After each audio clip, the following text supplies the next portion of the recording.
Kenneth first met us at Chelsea Hotel. By that time, we've already become big as a hurricane. And he was actually a member of the APC. So as he ran to us, and I now being the special advisor to Peter Obi on public affairs, if you notice, a lot of us Igbos took a back seat, but we just put him up there since he came from Nollywood. Let him speak to that constituency and let's see what it is. So he really didn't know why we were doing the obedient movement. But after we finished the elections, Kenneth was now asking that Peter help him become publicity secretary of the Labour Party. I told him no. That party is not our own. We only came to beg for a platform they gave us, so let them have their thing. It turned out that because Peter doesn't pay, he said he doesn't give shish. And I said, we are all volunteers. Kenneth didn't like that.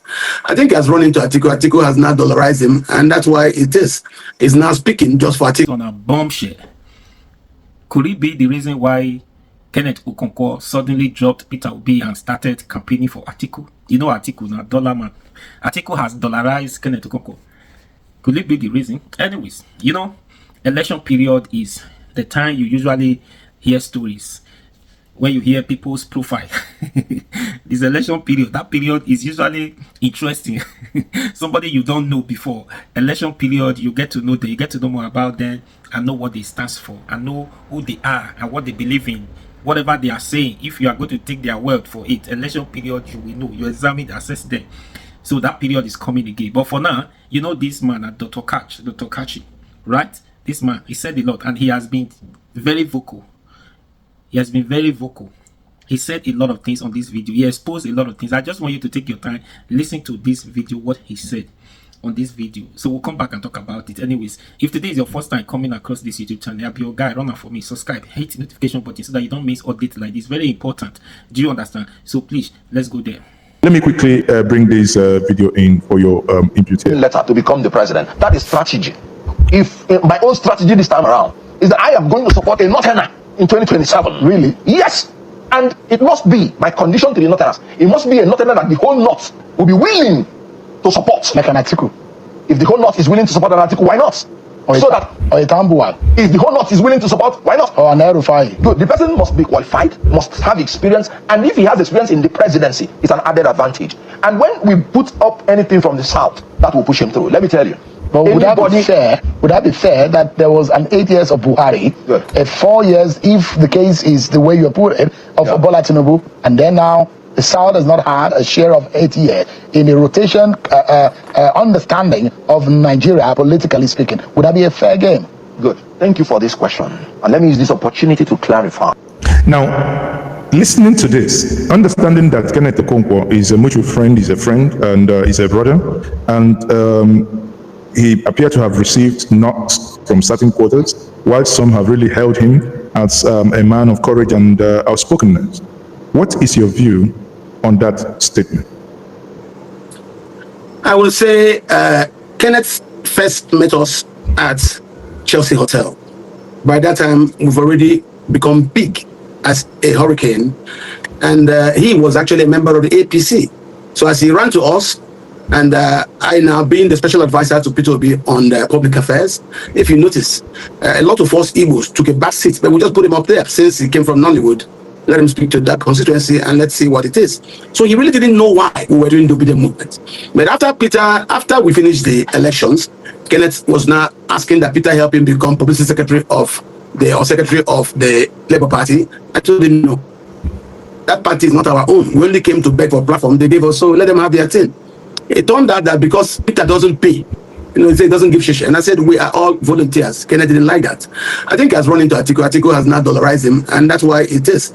He's now speaking just for Atiku. So I don't take his words seriously. He is from the Nollywood sector. He's an actor. Let him be acting for Atiku's sake. We didn't form the obedient movement for him to come join us to make Port Beer president. No, what we formed the movement for was to force inclusion of all of Nigeria in the governance of Nigeria. So, but yes, a lot of us who are here have left. I am speaking to you now. I'm not on salary. I don't get nothing. But it is based on my convictions that I started that campaign. It is based on my convictions that you saw me in Lagos. It is based on my convictions that I did what I did. So if somebody who came to join me didn't understand why I started what I started in the PDP. Suddenly now, because he didn't get gratified by the boss, he didn't get any advantage he sought from the party, leaves to go seek advantage elsewhere. Then you see him on TV talking like this. I don't take him seriously. He doesn't understand what it is. What we're arguing about is more than that. It's more than that. Remember, Obasanjo was from the south. Obasanjo won back-to-back presidency. Goodluck was he ran. Goodluck defeated Buhari. So leave all that talk. What is he saying? That the presidency has been in the south now for 2 years. Me and him should come and sit down and organize to send it to the north, where he doesn't know the tensions of those in the north who are not happy because who are unhappy because they're suddenly out of power. What will Atiku do in Nigeria he didn't do since? Tell me. No, tell me now. Is the coming together just to make sure you give the power to a northerner? What about Nigeria? Ask me what I've gained from Tinubu, and I will tell you, Tinubu has stopped the federal funding of the unknown government sting operation. It doesn't exist anymore. Yes, no single arrest, no single prosecution. Tinubu has now, because of our interventions, been forced to intervene in Benue. What happened? For 8 hours, arrests were made. Check. Even though you see killings in Plateau, Tinubu has to do more. I condemn Tinubu for his nepotism. Now today he's formed a company to intervene in the southeast. They asked me last week what I feel about the southeast. I said 3 things. 1, allows the decentralization of ports, so that ports like Ibono, ports like Awasa, ports like Uguta, ports like Port Harcourt should be allowed to compete with Lagos. 2, when Ibe Kachuku was the minister of petroleum, yes, he designed a gas master plan in which the whole of the southeast were in that plan. But when in 2019 Buhari started constructing the master plan, he removed the whole of the southeast, even though 74% of Nigeria's gas reserves are resident in the southeast states of Imo. The largest gas field in Africa is in Asar North, in Ohaji, Anambra, Enugu, and Abia State. Why would you then design the gas pipeline and there is no pressure pipe anywhere in the southeast? That is number 2. And I also say that, you remember when Amechi built his railway, the standard gauge, he built it to Maradi. Amechi is from eastern Nigeria. You were saying something before the network got you short. Anyway, if you want to round up, or else I can move to the next question. Go on. I'm okay. Bring back the question. I'll answer it. Okay, that's fine. Let's move on. We've dealt with the question on Kenneth Okonkwo. And here, I wanted to actually say this. In all these political calculations, all these political considerations, how crucial is the Middle Belt in determining the outcome of the 2027 election? Because you keep hammering that, justice ought to go to the South. Where is the place of Middle Belt in all these permutations? Before we started campaign of 2022-23, I went around the Middle Belt and I asked what do they want. They say they want security. That the amount of ethnic cleansings going on in Kaduna and other places is unprecedented. And that was why you saw Peter Obi became the only candidate that visited the IDP camps. The Middle Belt, where they are, is security. Security. We should understand that anybody killed in the Middle Belt is a Nigerian that's killed. Why are we keeping quiet? Why don't we raise our voices when people are being massacred across the Middle Belt? Look at Kaduna State. Look at Plateau State. Look at Benue State. Look at Nasarawa. Look at Niger. Why should we keep quiet when Nigerians are massacred in the Middle Belt? And for me, and you can see apart from General Danjuma, most Middle Belt leaders have gone mute. General Gowon is not talking Pim. Mark didn't say a thing. Why do you think that is so? These are military generals and their people are being killed. Because these military generals are afraid of offending historical friends. But Danjuma, being leader, everything you see Danjuma say are based on intelligence fed him by junior officers who are still currently in the army. So the army will be standing aside and the militias will be wiping villages. But the minute they organize to try to fight back the militias, the army will just come to block them. So General Danjuma is right to say that they collude. The military collude. So there are those who don't want to offend them. Who do you want to go and talk? Is it David Mark? David Mark that said that if Humphrey Nwosu declares Abiola president, that he will shoot Abiola dead. Is that who will talk? He was saying that to make people happy, his masters. Who will talk? It's not everybody that wears the general rank in the Middle Belt. That's a general. Danjuma is a general. In both act, deed, and life. Same as Obasanjo. You saw he's not afraid to speak. How many of them speak up when their people have been massacred? And yet, all these generals are junior to General Gowon. Why didn't go and talk? So it's easy. What about here in the East? When I took risk to be talking, they were Easterners who were just, they didn't want me to talk. I was in PDP when I started fighting the militia killings. There were people in the PDP who didn't want me to talk because I believed that the democracy is a representative democracy where we must speak and act and do things in representation of the interests of the areas where we hail from. Not wanting to join a man you think will just make you president. Understand that. So by the time what I was doing with Peter became strong, those Igbo politicians became obsolete. I can't just say them.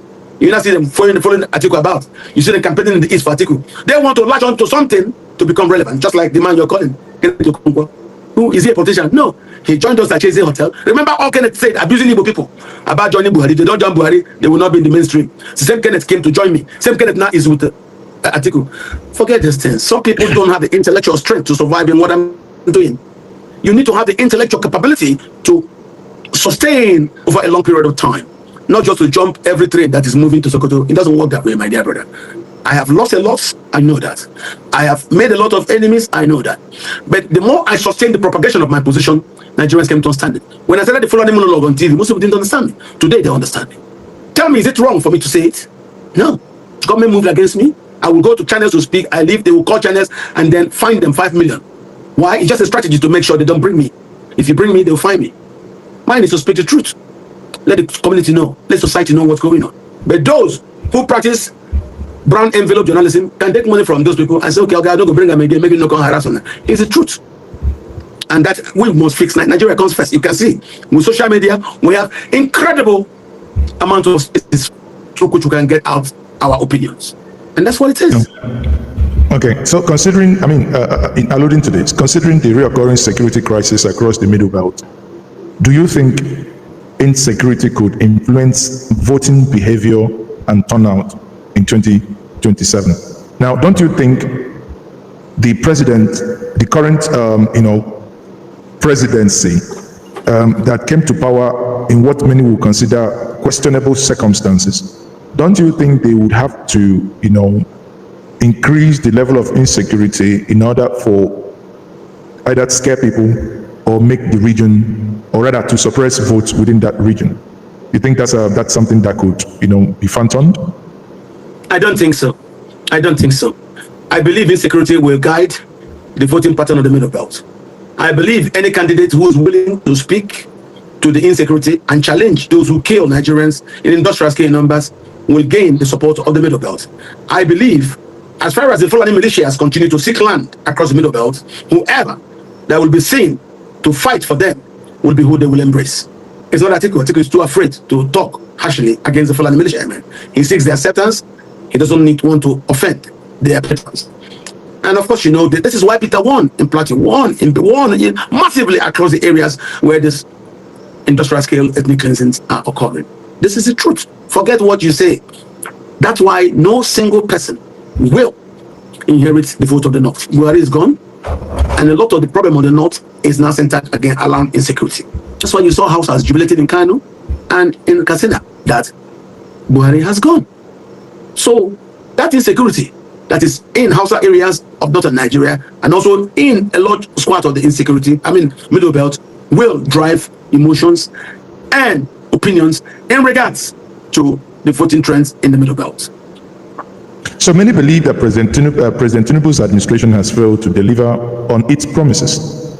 Could governance failure be the uniting factor for the opposition, or as the ruling party accuse those in the opposition that they are uniting just for power's sake? Where do you think the balance is here? Everybody has different opinions when it comes to this. Tinubu's problem is he failed to respect Nigeria's diversity. I like Tinubu for some things. I don't like him for other things. I hate his sustained implementation of nepotism as a policy of his government. I don't like it. I don't like it. But you can see as the people are coming together, he's beginning to now make appointments, make changes. That's the beauty of opposition coming together. But because we were all scattered, we were not together. That's why he was doing what he was doing. Because now that we say opposition want to come together, you can see what Tinubu is doing. So as far as I'm concerned, no matter who is in power, I seek advantage for my own people. One, I seek insecurity to be fought head on. If Benue falls, the East becomes vulnerable. That's my fear. And that was why I said, no, we cannot support anybody from the North to succeed Buhari. So when it became very glaring that Atiku could not visit an IDP camp because he didn't want to offend the perpetrators of the ethnic cleansing and their sponsors and patrons, I knew he's not there. The people in the middle better understand this. So this is what happened. As for Tinubu, he should come off the high horse. Stop the ethnic bigotry in Lagos. Voter suppression protocols, they will not work. Because one of the things I told somebody after Buhari died, I said, Buhari has died. Igbos are still Nigerians. You see? You see that? Buhari became a Nigerian, even though his father from Maradi was a Dogara in the palace of the Emir of Daura. And because the Daura Emirate stretches from Daura through Maradi, Tahu, to as far as Agades, anybody from that Emirate will come, get paper from Sarkin Daura, and he's a Nigerian. Yes. That's how Marwa, who is from as far Marwa in the tip of Cameroon, in Adamawa State. You can come from anywhere and you are part of Nigeria. If the Emir gives you a paper, that's how it works. But you can see, just as I said about Amechi, his legacy is that Amechi was building a standard gauge land. Listen, Nigeria, where he came from. He did not build one. It was building from Kanu to Katsina, from Katsina to Maradi. That is Amechi's legacy. So that's why are they wanting to remove Tinubu? Oh, Tinubu didn't share as they wanted. That is the truth. If they could accept nepotism from Buhari, why are they not accepting it from Tinubu? What did they say? Tell me what Tinubu has done that's different from what Buhari did. Nothing. He said he will continue from where Buhari stopped. He continued. Nepotism. In this case, they call it extreme nepotism because the practitioners of settler colonialism think it's only them that can practice nepotism. So, and I tell them, no. You may have practiced nepotism across the House of Boko areas, but you cannot now extend it to the rest of Nigeria and accept others to accept it from you. You see, one thing that works for Buhari may not be able to work for Tinubu. That's what you're saying now. I think Tinubu still has time. He has time to now assemble a government that is composed of Nigerian diversity. This kind of Yoruba tribalism will not work. It will not work. I am actually disappointed in him. I thought he could actually do better. I'm not happy at the things I'm saying. How can Igbos not be part of your government? You have 4 ministers from Ogun State alone, and you have how many ministers from the East? Is it 1 or 2? The rest are ministers of state. This is a problem. This is not fair. He knows he has done us bad, but that's why today he established that investment trust for the East. This is an afterthought. So I told somebody a month ago, once the opposition start coming together, you will see changes in Tinubu's governance style. So for whatever it means, we are beginning to now see the changes which I think are beneficial. Changes that seem to suggest to him that his government should be an inclusive government that should not embrace nepotism like Buhari as a policy of state.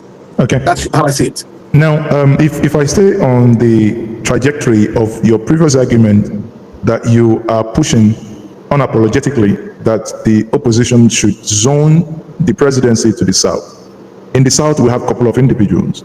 That brings us to the man you talked about earlier before now, Right Honorable Rotimi Chibuike-Amechi, the former governor of Rivers State. And when you talked about him, you talked about the things he didn't do within the south, whereas he was able to do standard gauge in the north and in the west, but in the south, in the eastern region, remained the colonial narrow gauge track that is actually broken between Aba and Umuahia, and is over 10 years not been fixed. That's a conversation for another day. When you talk about the south, don't you think that if your narrative is it's accepted and they say, okay, in the south, let's go to primary, don't you think the concept of the gift sheshe will now make that a man like him in the south with deep pocket might actually emerge as the presidential flag bearer? Now, in answering that question, bear in mind one of the comments he made sometime in a TV interview, I think about a month or two ago, where he said that the only reason why he accepts that he is Igbo is because he has sympathy, not that he is Igbo. He wears his Iago and identifies as Igbo because as a sympathy to Ndi Igbo. How do you react to that? Amechi is from Ikwere. Amechi is Igbo. But he says he's Amechi not. is from, let me finish please. I am Igbo. I was born in Jobu, River State. Amechi is from Ubima. Ubima in Igbo means forest of the big knife. That means the forest. Amechi is from a place beside Obinze.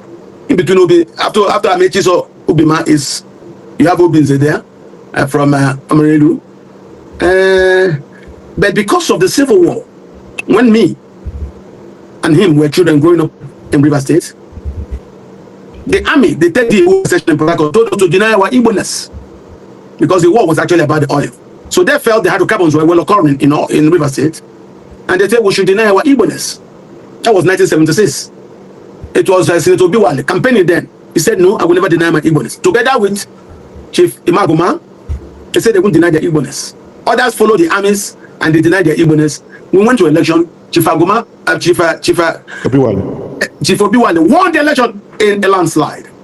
But that didn't stop the people who thought getting the hydrocarbon bearing part of Igbo, the riverine Igbo part, out of the Igbo control. That they think that is what they should do. I'm happy me and you are alive today.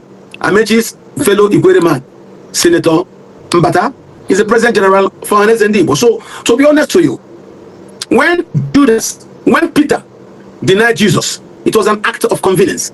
He did not deceive the church. They still named the basilica in Rome after St. Peter. Despite the fact that he committed that act of convenience. So, Wike's own too was because these people who were working with Atiku started giving money to the mosques to say that nobody should vote for anybody from the east. Wike said, what did this Igbo thing, who has it helped? I bet forget, and he started this Igbo denial acrobatic. Yet they still denied it. Because I told people, I said, it is not the Igbo that is the problem. The Fulani don't want to share power with anybody. They didn't give it to Abiola, so they won't give it to you. So all that acrobatic, Wike denied, did this story. They didn't still give him. That's why he said, okay, since this house all of us built it, you don't want me to be part of it, I'll bring it down. People have different ways of expressing their anger. I didn't do the same. I was campaigning. I was going around. I was talking to people. I met Peter. Peter said, no, please don't talk to me about that. I cannot challenge my principal. That was the word he was using. He was calling I think his principal. Say he won't challenge him. So I started having meetings, going to people, talking to them. And then, as God will have it, Peter finally agreed. And that was how we gave birth to the obedient movement. And then these people joined us. And then today it is history. And that's why you see me here speaking. So I say, if the presidency was acrobatically got it by Tinubu and it's now in 2 years in the south, let the northerners respect that it should be in the south. After 8 years, the pendulum can go back to the north. Why is it that they don't want the presidency to come to the south? It is not an ADC issue. It's not a PDP issue. It started from Abiola. Let us ask the question.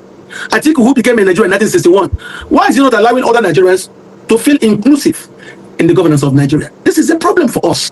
Why do some people from the far north think that we in the south don't belong? This is a problem. So that's why I told you, Peter Obi will not be part of an alliance that doesn't zone the president to the south. So if he zone it, fine. Let us go to fight with Amechi. The people in the party will know that they will need somebody that they will get to use to win election. And it's just not like, once that happens, you will see plenty of other parties zone their presence to the south. Go and mark my word. Go and mark it. Go and mark. This is about nation building. So you believe that if the coalition zones the presidency to the south, that your candidate would emerge victoriously? I don't have a candidate now. What I have are people I think have the capacity to do that. You become a candidate when you win a party's primary. I don't have a candidate. So everybody now are aspirants. So when you bring it to the south, there are certain who will say they're interested. And then the party will look at it and who they think is better, everybody will zero in on that person. Sometimes these things are not issue of money. It is issue of winnability. Atiku's desperation is not caused by us. But we have seen it. Money. We have seen it. We have seen it in 2019 in Rivers, and we saw it in APC's. In the last primary in Abuja, where people were paid up to $30,000, and someone went back. I think someone from the north went back and bought foodstuff and stuff for the community. So this is not the question of whether he was given money. Obviously, he was a delegate. He came, he collected money, and he went back and he did saraka. So it is a societal problem actually that something like this happen. Anyway, while we are rounding up, people, those of you joining us across our platforms, if you do have any question, please type your question down. I will be taking your questions in the next segment. But before I do that, do you foresee any emerging thought forces or realignment beyond the current big players like the ADC, PDP, LP come 2023? Of course, in politics, a week is a very, very long time in politics. Understand that? In politics, a month is a very, very big time in politics. I met you 8 months to the election. Some people will tell you that is nothing, but in that 8 months, you saw what we achieved. So never say never when it comes to politics. So those who are jubilating ADC has formed, it's nothing, it's just too early. Let us see how the calibrations fall. when the pieces fall into place. I would people have been calling me. I said, don't rush anywhere. Don't go join any ADC. Just hold on. Let us watch. He said, well, I said, forget the ADC. It is just a staging ground. When you see a platform for elections, I will tell you. That's what I can tell your audience. Okay. What the ADC is a staging ground for angry people. Once things go work, and you see a platform for election. So I am not the one to say. You want me to agree that we now say the family dog, so we can go and now buy a monkey or a snake? What kind of reasoning is that? Tell me now. Yeah, because the dog barks too much. You want to sell the family dog, so we'll go and buy snake. Snake will bite and kill the children. So calm down. Sometimes you don't use anger to do very foolish and stupid things. I like the opposition as they are coming together, because they are coming together. Tinubu has woken up. Hey, who knows? He will do better things. He will do more things. Let's keep working. It's going to be win-win. But all I can tell you is the ADC is just an honest expression of anger. It is not yet the platform for election. Okay, so finally here, Dr. Katch, if you were to advise the opposition leaders behind closed doors, what 3 urgent steps would you recommend to them to secure victory in 2027? 3 things. You know, when you suggest things to people, you're suggesting things to people. If it's in politics, you're suggesting things to people who are emotional. One thing I would tell them is I started the crisis to agitate in the PDP. I'm still alive. I will tell them the reason why I started those agitations before I was able to get a candidate was very simple. The political pendulum for presidency swings between the North and the South. That it had been in the North for 8 years. That if it doesn't come back to the South, the opposition will remain divided and broken. That is it. I would then tell them to further go on and do a post-mortem to find out what happened while the opposition tore apart. It was Atiku Abubakar's inordinate ambition. Nothing else.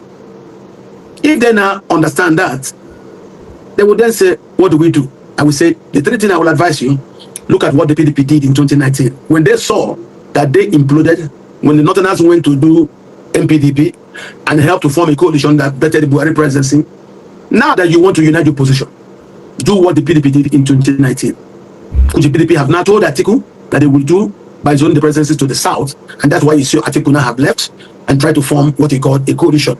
And I'm telling people, whether you start to negotiate for that unity of your position inside the PDP, or you start to negotiate for that unity of the opposition outside the PDP in what you call the alliance, you must allow equity, fairness, and justice if you need peace in a diverse society like you have in heterogeneous Nigeria.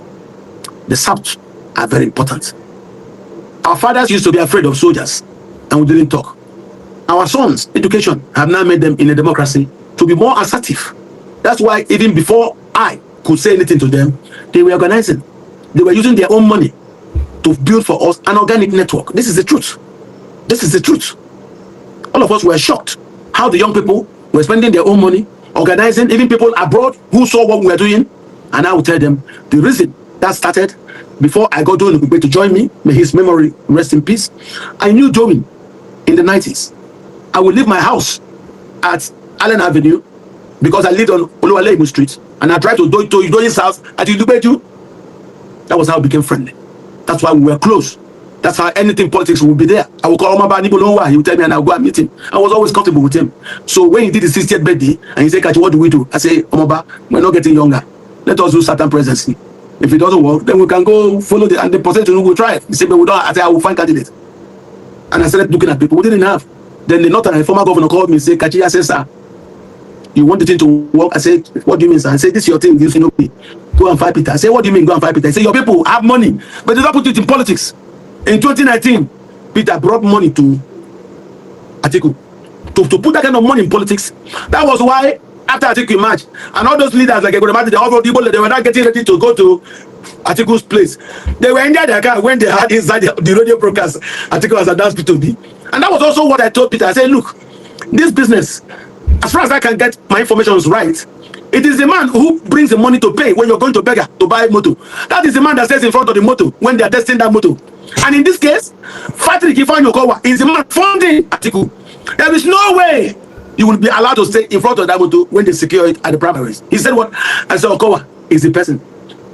The same Okonkwo that hosted certain governors to insist in the south was the first to start for that. And that was when we now were convinced Peter now knew he had to do alternative things. So all of us are still alive. All of us, you know how I met you. So I can tell this story. Some of us may have died, like Okwadike is passed, Obiozor has passed. Others are still alive. So I'm recounting it now.